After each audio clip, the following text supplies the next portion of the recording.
Hello साथियों, नमस्कार। Education के इस डिजिटल प्लेटफॉर्म पे आप सभी का बहुत बहुत स्वागत है। दोस्तों, एजुकेशन या फिर शिक्षा एक बहुत ही व्यापक शब्द है, बहुत ही ब्रॉड शब्द है। एजुकेशन ही एक ऐसा जरिया है या फिर एजुकेशन ही एक ऐसा माध्यम है जिसके जरिए हम अपने समाज या फिर अपने क्षेत्र का, अपने देश को विकास के एक उच्च शिखर पर ले जा सकते हैं। शिक्षा ही एक ऐसा जरिया है दोस्तों जिसके जरिए हम अपने संवैधानिक या फिर अपने व्यक्तिगत अधिकारों के प्रति जागरूक हो सकते हैं और अधिकारों को प्राप्त करने के लिए संघर्ष कर सकते हैं। दोस्तों, आजकल बगैर संघर्ष के कुछ नहीं मिलता है। जीवन में संघर्ष ही सब कुछ है। किसी विद्वान ने कहा है, लाइफ इज स्ट्रगल, अर्थात संघर्ष ही जीवन है। आजकल हम देख रहे हैं, चाहे वो विज्ञापन निकलवाना हो, चाहे वो एग्जाम कराना हो या फिर एग्जाम के बाद रिजल्ट लाना हो, सबके लिए हमें संघर्ष करना पड़ता है। इसी शिक्षा के जरिए ही संघर्ष करके डॉक्टर एपीजे अब्दुल कलाम साहब एक पेपर वेंडर से इंडिया के प्रेसिडेंट तक का सफर उन्होंने तय किया। और इसी शिक्षा के जरिए फ्रेंड्स, डॉक्टर अंबेडकर साहब एक छोटे से समाज से निकल के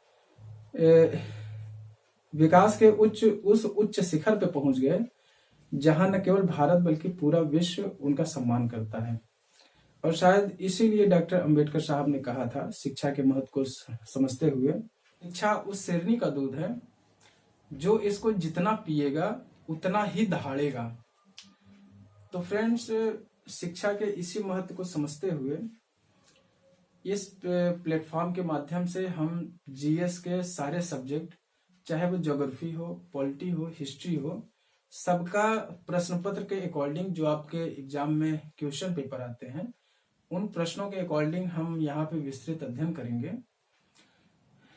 दोस्तों, आजकल हम देख रहे हैं कि चाहे वो बैंक का एग्जाम हो, चाहे वो एसएससी हो, रेलवे हो, या फिर स्टेट पीसीएस हो, या फिर यूपीएससी, सभी एग्जाम्स की टेंडेंसी बदलती जा रही है, या फिर यूं कहें प्रश्न पत्रों का स्तर जो है वो एडवांस होता जा रहा है। तो फ्रेंड्स, जब प्रश्न पत्र एडवांस आ रहे हैं सारे एग्जाम के, तो क्यों ना हम एडवांस तरीके से पढ़ना शुरू कर दें। तो इसी एडवांस तरीके से आपको इस प्लेटफॉर्म के माध्यम से जीएस के सारे सब्जेक्ट का एक व्यापक अध्ययन आपको यहाँ से कराया जाएगा, जो कि आपके सारे एग्जाम्स में बहुत ही हेल्पफुल होगा। तो फ्रेंड्स, इस जीएस की श्रृंखला के अंतर्गत ज्योग्राफी विषय की शुरुआत करते हैं। ज्योग्राफी फ्रेंड्स बहुत ही सिंपल सब्जेक्ट है, बस आपके पढ़ने का तरीका थोड़ा सा चेंज होना चाहिए। तो आइए हम आज से ज्योग्राफी को समझते हैं। ज्योग्राफी क्या है दोस्तों? ज्योग्राफी जो है, ज्योग्राफी दो ग्रीक वर्ड, एक जियो और एक ग्राफस से मिलकर बना है।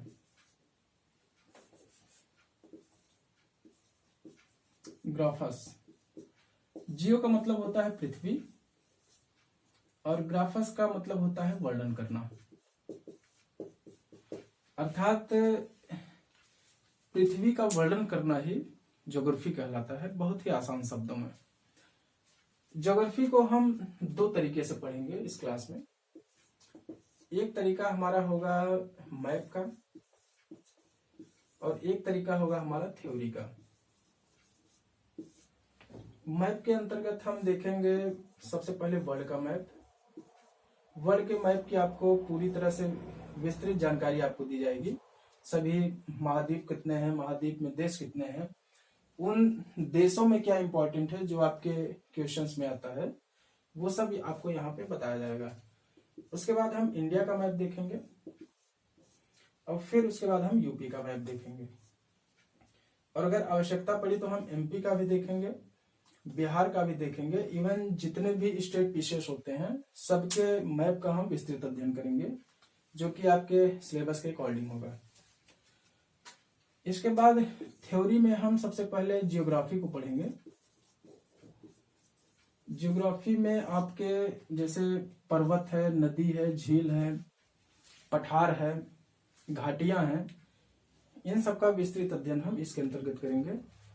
और इसी के अंतर्गत हम ह्यूमन जियोग्राफी को भी पढ़ेंगे, ह्यूमन जियोग्राफी को, और इसी के अंतर्गत हम इकोनॉमिकल ज्योग्राफी को पढ़ेंगे। और इसके बाद हम फ्रेंड्स पढ़ेंगे एस्ट्रोनॉमी को। एस्ट्रोनॉमी को खगोल विज्ञान कहते हैं। इसी के अंतर्गत हम ये समझेंगे कि ब्रह्मांड क्या है, तारे क्या होते हैं, तारों का जन्म कैसे होता है, उनकी मृत्यु कैसे होती है, सौरमंडल क्या है, उपग्रह क्या होते हैं, ग्रह क्या होते हैं, इन सभी का विस्तृत जानकारी आपको एस्ट्रोनॉमी के अंतर्गत दिया जाएगा। इसके बाद हम पढ़ेंगे जियोलॉजी को। जियोलॉजी का मतलब होता है भूगर्भ विज्ञान, अर्थात पृथ्वी के आंतरिक संरचना की जानकारी हम जियोलॉजी के अंतर्गत देखेंगे। इसके बाद हम पढ़ेंगे टोपोग्राफी को। टोपोग्राफी का मतलब होता है भू आकृति विज्ञान, मतलब पृथ्वी की बाह्य संरचना का अध्ययन इसमें करेंगे और आंतरिक संरचना का अध्ययन हम जियोलॉजी के अंतर्गत करेंगे।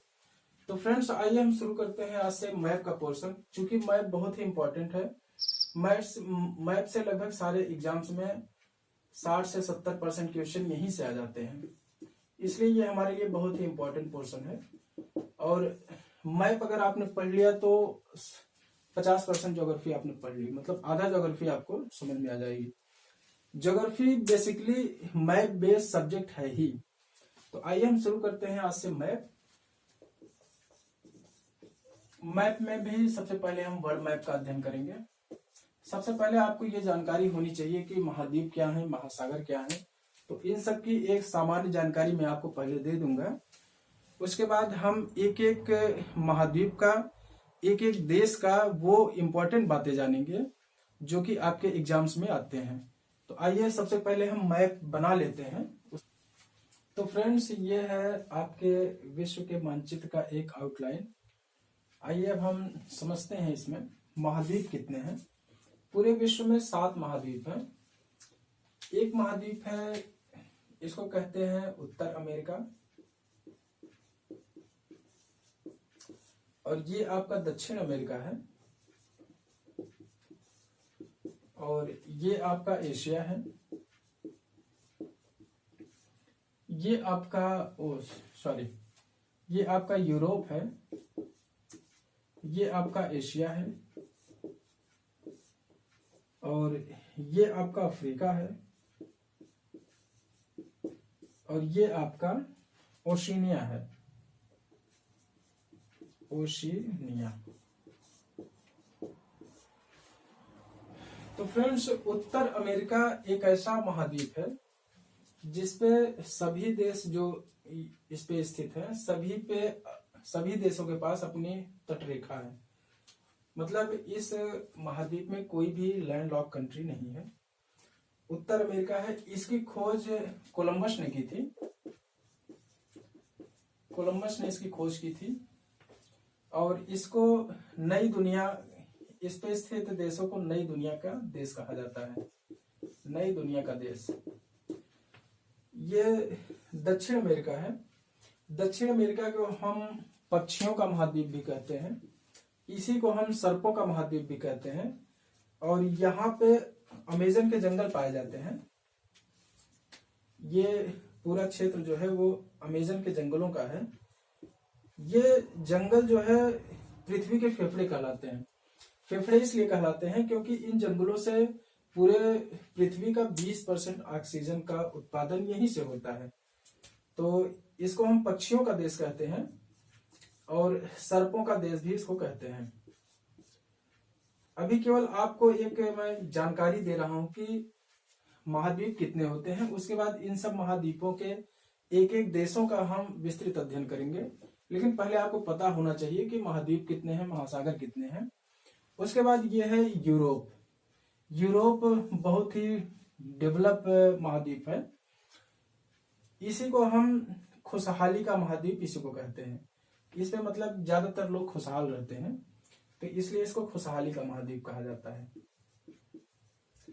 और उसके बाद एशिया है। एशिया जिसमें हम रहते हैं, ये आपका इंडिया है। एशिया को ही सभ्यता का पालना कहा जाता है, सभ्यता का पालना। फ्रेंड्स, सबसे पहले जो है मानव जाति का विकास अफ्रीका में हुआ।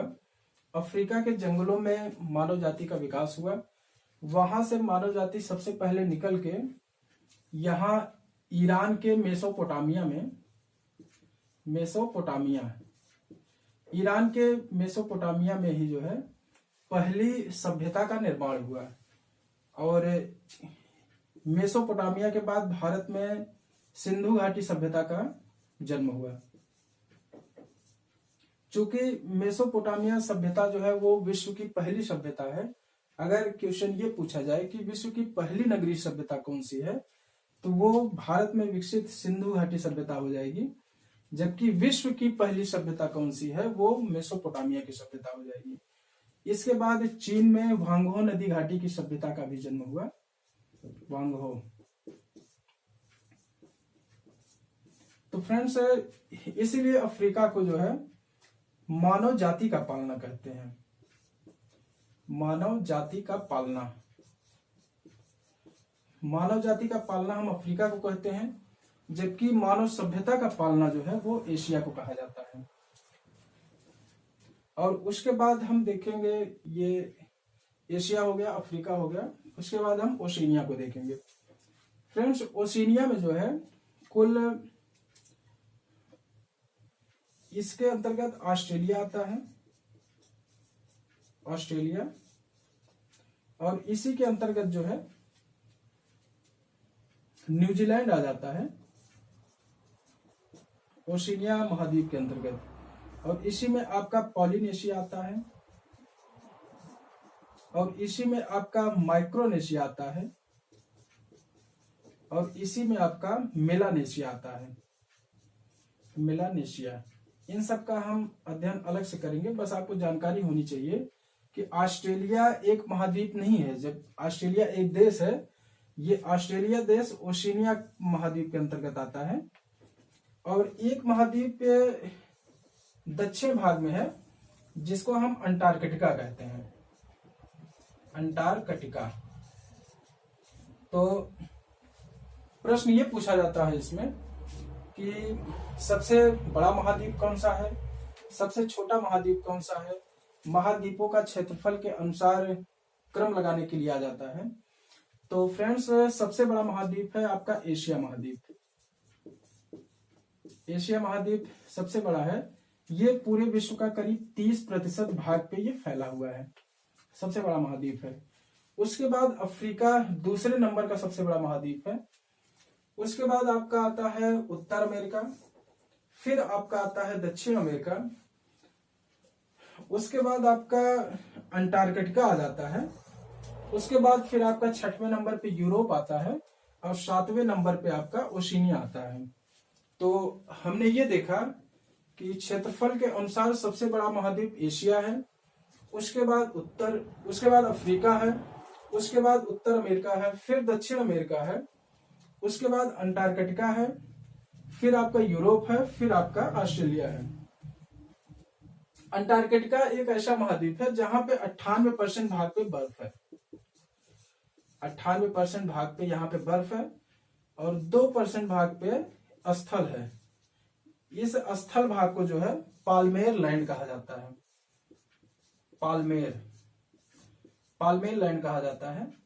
इस अंटार्कटिका महाद्वीप में कोई लिविंग बींग्स नहीं रहते हैं, मतलब वहां मानव जाति नहीं रहती है। लेकिन यहाँ पे भारत और अमेरिका के कुछ रिसर्च सेंटर स्थापित हुए हैं।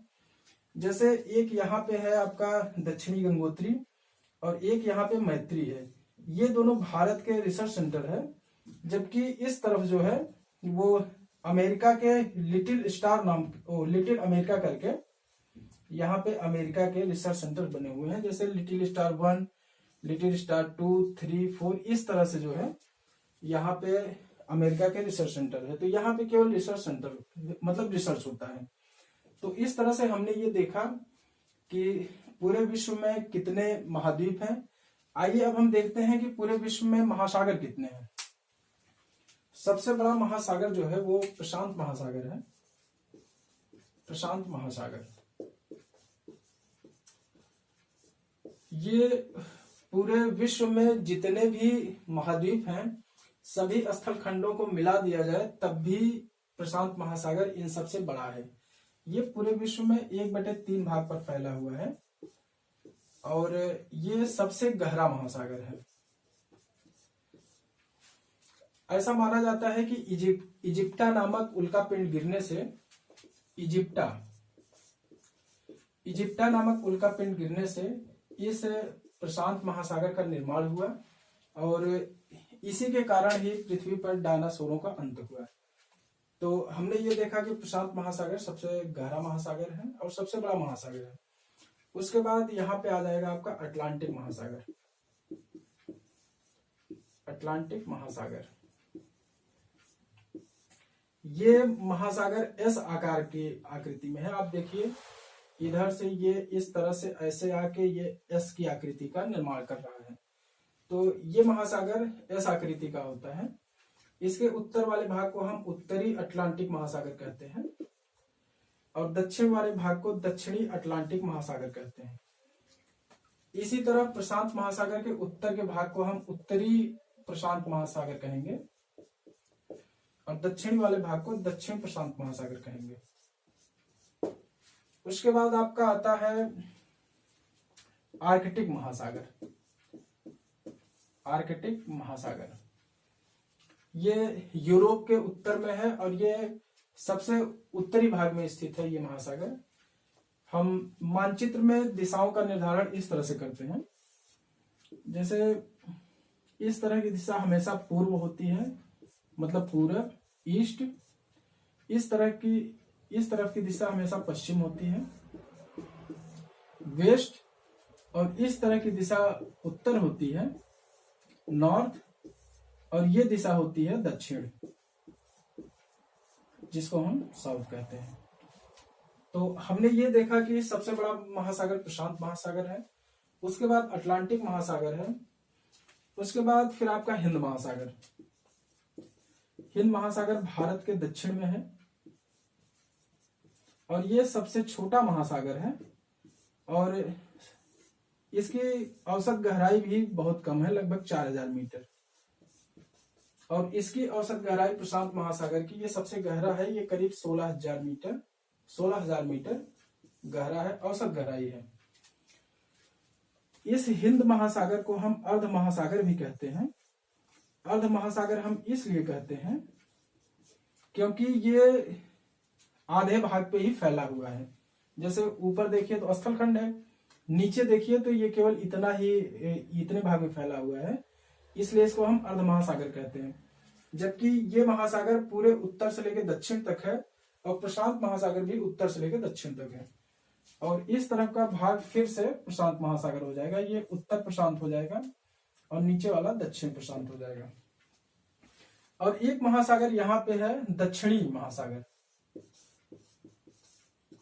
दक्षिणी महासागर ये अंटार्कटिका महाद्वीप के ऊपर में स्थित है, मतलब उत्तर में स्थित है अंटार्कटिका महाद्वीप के।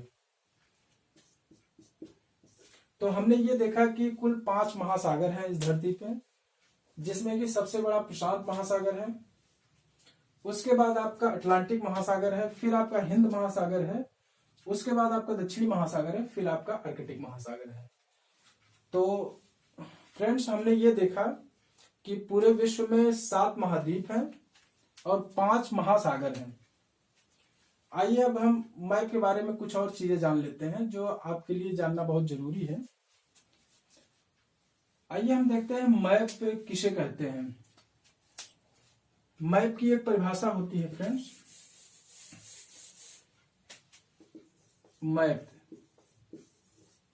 मैप का मतलब होता है कि पूरे विश्व को या फिर उसके किसी भूभाग को कागज पर हूबहू उतार देना मैप कहलाता है।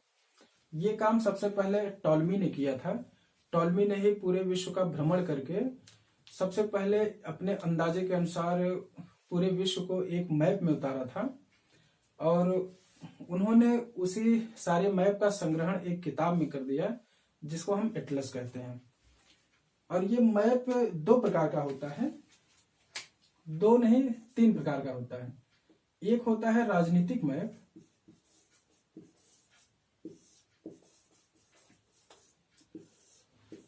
राजनीतिक मैप ऐसा मैप है जिसमें देश या फिर राज्य या क्षेत्र की बाउंड्री का स्पष्ट विभाजन होता है।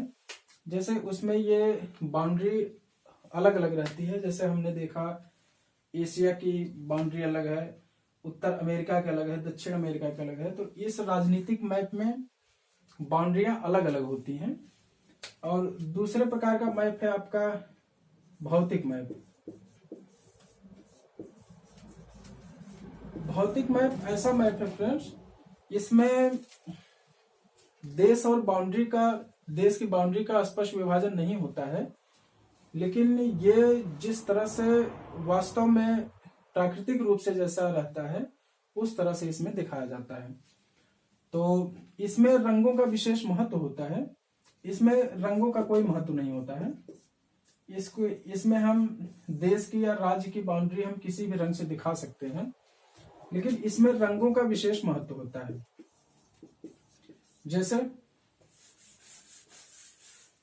अगर किसी भौतिक मैप में, इसको इंग्लिश में फिजिकल कहते हैं, फिजिकल मैप, और इसको पॉलिटिकल मैप कहते हैं। तो किसी भी फिजिकल मैप में अगर कहीं पे भूरा रंग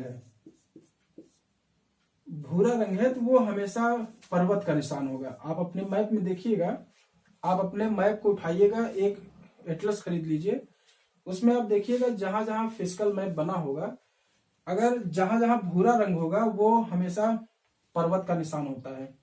और ये भूरा रंग जितना गाढ़ा होता जाएगा उतना ही पर्वतों की ऊंचाई बढ़ती जाएगी।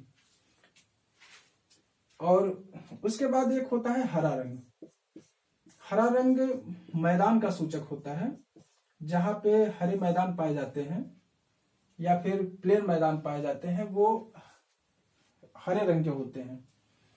और उसके बाद एक होता है सफेद रंग। सफेद रंग हमेशा बर्फ का सूचक होता है। जैसे भारत में आप देखेंगे, भारत के जम्मू कश्मीर में आप देखेंगे तो वहां पे कई प्रकार के ग्लेशियर बने हुए हैं। जैसे ये आपका भारत है,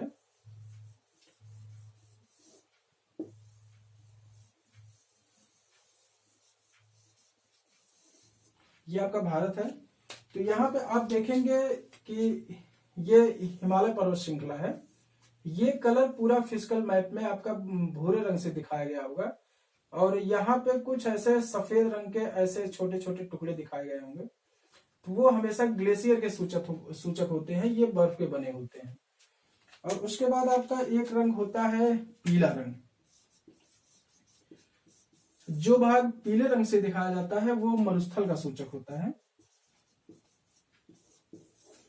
तो हमने ये देखा कि भौतिक मैप में कुछ प्रकार के रंग होते हैं, और एक रंग होता है नीला। नीला रंग हमेशा पानी का सूचक होता है। जहां भी आपको नीला रंग दिखे मैप में, फिजिकल मैप में, वो आप समझिए कि वहां पे सागर है। और जैसे भूरा रंग गाढ़ा होने पे पर्वतों की ऊंचाई बढ़ती जाती थी, वैसे ही नीला रंग जहां पे हल्का होगा, जैसे भारत के इस भाग में आप देखेंगे तो नीला रंग हल्के रंग से होगा, तो यहाँ पे सागर की गहराई कम होती है। जबकि यहाँ पे आप देखेंगे तो नीला रंग गाढ़ा हो जाता है, तो यहाँ पे सागरों की गहराई अधिक होती है। हालांकि ये सब चीज आपके एग्जाम में कभी नहीं पूछा जाएगा, लेकिन आपको मैप समझने के लिए ये जानना जरूरी है। नीला रंग पानी का सूचक होता है। और उसके बाद एक होता है आपका थेमेटिकल मैप। थेमेटिकल मैप को हिंदी में कहते हैं विषयगत मैप। विषयगत मैप के अंतर्गत, जैसे कि मैप में अगर कोई किसी विशेष स्थान को हमें दर्शाना होता है तो वो थेमेटिकल मैप के अंतर्गत आ जाता है। जैसे कि अगर मैप में हमें कहीं पर्वत श्रृंखला को दर्शाना है जैसे यहाँ पे हमने ये दर्शा दिया, आपके मैप में इस तरह से बना होगा काले रंग से। अगर कहीं पे काले रंग का इस तरह का त्रिभुज बना है तो वो हमेशा पर्वत की चोटी का सूचक होता है। आप अपने मैप में देखिएगा। और उसके बाद अगर जैसे लाल रंग का ये बना है उल्टा त्रिभुज, वो हमेशा धंसा हुआ जो जमीन होता है, धंसे हुए मैदान, जैसे कि अमेरिका के कैलिफोर्निया में एक डेथ वैली है, वहां पे आप देखिएगा तो इस तरह का निशान बना होगा। इस तरह का सूचक धंसे हुए जमीन का सूचक होता है। और अगर कहीं ये अगर उल्टा त्रिभुज अगर नीले रंग का बना है, इस तरह से नीले रंग का, तो वो हमेशा से महासागर की गहराई को दर्शाता है, महासागर की गहराई। तो फ्रेंड्स, आई होप आप जितना इस क्लास में बताया गया वो आप समझ गए होंगे। तो फ्रेंड्स, आपको ये क्लास कैसी लगी ये हमको कमेंट करके जरूर बताइएगा, और जो कुछ भी आपके सुझाव हो उसको भी बताइएगा। तो आज की क्लास हम यहीं पे समाप्त करते हैं, मिलते हैं अगले क्लास में। Thank you very much.